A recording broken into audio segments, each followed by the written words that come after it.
Hello and welcome to this special edition. Today as I'm recording this, was the National Emergency Alert System test. Now this is what we call the NPT or National Periodic Test.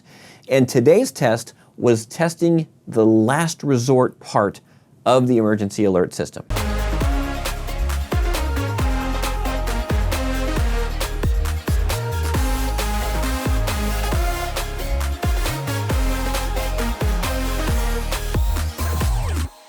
Now let's back up. The emergency alert system is to allow the president, whoever the sitting president may be, to address the nation in a time of dire crisis. Now, more than likely that's the missiles are coming and everybody take shelter type of messaging. But the test was of this last resort part of the EAS and how that would work and how that would disseminate across the country. Overall, how did the test do? Well, I think it went pretty well. Now, some people will say that the audio didn't sound very good. Well, yeah, it didn't in a lot of places. Here in Southern California, it sounded amazing.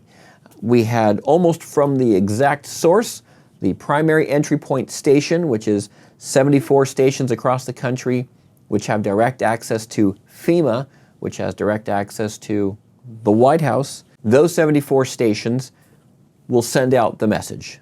They'll send out the test or the alert, and then your primary stations, your local primary stations in each county-ish operational area, will then retransmit that, and all the rest of the stations, radio, TV, cable, satellite, will pick that up and retransmit that to you, the end user.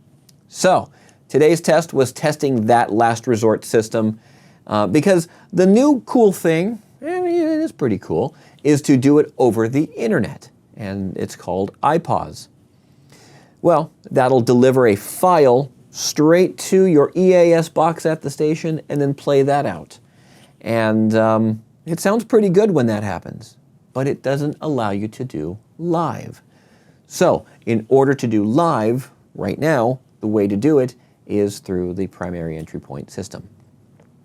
Now, today's test was testing all of that, like I said, and to make sure that the alerts can propagate all the way out. And so now the thing is to look at audio quality. Now, the audio quality can be a couple of things. One thing it could be is that the receiver at the station end can't hear the station properly. And it's all staticky and it's in the noise and it's really hard to hear. That's item one. Another possibility is that it's distorted. One of the manufacturers of EAS equipment requires that your audio levels are a little bit lower, a little bit quieter, so that way it doesn't bleed over into other sources and kind of cross-contaminate those sources. Now, all that being said, making sure that your source audio sounds good, making sure that your reception of the stations upstream sound good, that's key. That's important. And so that's how we're going to make it all sound good, and that is the responsibility of the station engineer. Okay, so today. Let's go back to today. How did today happen? Well, for us, it was a non-event. I mean, literally, I set the camera up in the studio, we sat there, we chatted. I was chatting with our board operator, our air talent, and we were just shooting the breeze and talking, and all of a sudden, boom, at 11:20 and 18 seconds, our EAS box goes, "Hey, I've got a message and I'm taking over." And guess what? It took over. And in fact, it sounded pretty good. And in fact, actually, you know what? I'll tell you what, I will play that for you right now. This is how it sounded. You're going to hear a short bit of the station audio going into the header tones, into the attention tone. There is a second attention tone. It's got to figure out why that happened. The audio message, and then the EOM tones, and then a little bit of programming at the end as we rejoined. So let me play that for you right now. I hate to interrupt the story, but I have to say that when such tests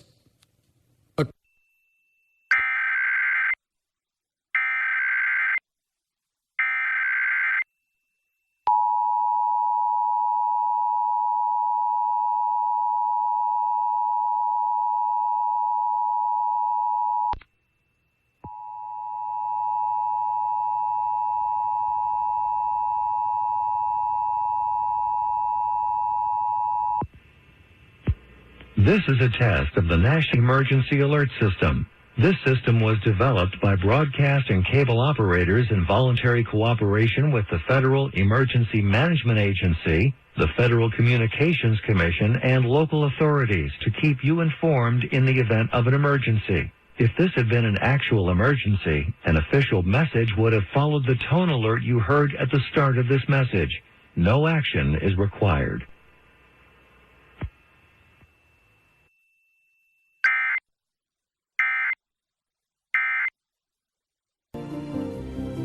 Lay down the torch. And that's how it sounded on our station. The primary entry point station, it sounded pretty good. Here's that audio. I'm going to strip away all the other stuff so that way you just have the actual audio message. And this is how that sounded. This is a test of the National Emergency Alert System. This system was developed by broadcast and cable operators in voluntary cooperation with the Federal Emergency Management Agency, the Federal Communications Commission, and local authorities to keep you informed in the event of an emergency. If this had been an actual emergency, an official message would have followed the tone alert you heard at the start of this message. No action is required. So I was playing around with something. SiriusXM has been talked about a lot in the emergency alert system email lists that are happening around the country as another source of primary entry point audio. Cool. They've got nationwide coverage. Why not? So I bought myself a receiver. It was like 20 bucks, 50 bucks total off of Amazon. And we installed the antenna right over there on the window, ran the cable up and over into our rack room, and put the receiver in one of the racks on top of a computer, plugged audio into it, and put that into our system. Hey, that was cool. And then, hang on. I wasn't ready to trust this thing and plug it into my EAS equipment yet because I wasn't sure what it would sound like. I wanted to hear it first and see what the quality was like. So I recorded it. I have everything plugged in, minus into the EAS box. So I recorded it. It sounded like this. This is a test of the National Emergency Alert System. This system developed by broadcast and cable operators in voluntary cooperation with the Federal Emergency Agency, the Federal Communications Commission, and local authorities. That's how it sounded as it came across. I have all these different recordings. I was listening to them, comparing them, seeing how the quality was at all of our different stations and all of the sources that we monitor. And overall, it sounded pretty decent here in Southern California. Well, that's all I've got for this episode. It was really short. It was kind of a big event for the engineering community. And yeah, if you liked this video, give it a thumbs up. If you didn't like this video, give it a thumbs down. If you want to see these videos, more of these videos, subscribe. Click the subscribe button down there. Click the bell icon if you want to get notified. I am working on, we went to one of our, what we call our undisclosed location because our landlord doesn't want us to tell where it is. We went to this one site. We have a ton of footage that I'm working through. I'm trying to organize. We had 3 cameras running, 4 cameras if you want to count the GoPro. Lots of footage. Got to sort through it and try to get it. Hopefully I'll have that on Tuesday. No guarantees. It might be a week before I get that one out. So until I get that video finished, well, I don't know. We'll see. Hopefully I'll get it done. All right. We'll see you next time.